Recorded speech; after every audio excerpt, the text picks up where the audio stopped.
কি হৈছে কি আচলতে গুৱাহাটীৰ এঠাইত অনুষ্ঠিত হৈছিল নাগাৰা নাম পৰিবেশন কৰিছিল সুনীল ৰাজবংশী নামৰ এইজন পাঠকে নাগাৰা নামৰ নামত তেওঁ কি কৰিলে চাওক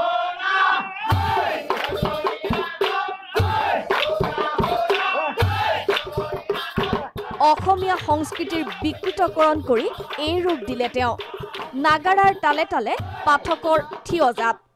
জপিয়াইছে ঘূৰিছে চিঞৰিছে ভাগৱতৰ কাহিনীৰ উপস্থাপনৰ এই শৈলী কোনো কালে হয়তো দেখা নাছিল ৰাজ্যবাসীয়ে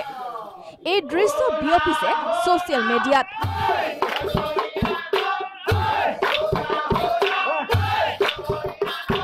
সংস্কৃতিৰে খেলা কিয় বুলি প্ৰশ্ন কৰিছে এতিয়া সকলোৱে পশ্চিমীয়া সংস্কৃতিৰ প্ৰভাৱ বুলিও সমালোচনা কৰিছে বহুজনে জাঙুৰ খাই উঠিছে সদৌ অসম নাগাৰা নাম সংঘ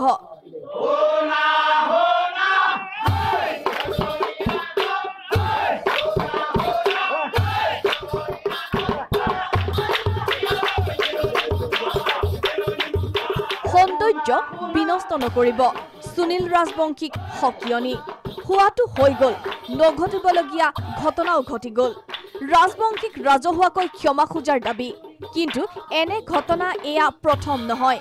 সৌহিদিনা বিষ্ণু ৰাভা দিৱসত হোৱা ব্যভিচাৰৰ প্ৰতিক্ৰিয়া এতিয়াও হৈয়ে আছে তাৰ মাজতে এইবোৰ সঁচাই বৰ উদ্বেগজনক ব্যুৰো ৰিপৰ্ট প্ৰাগ নিউজ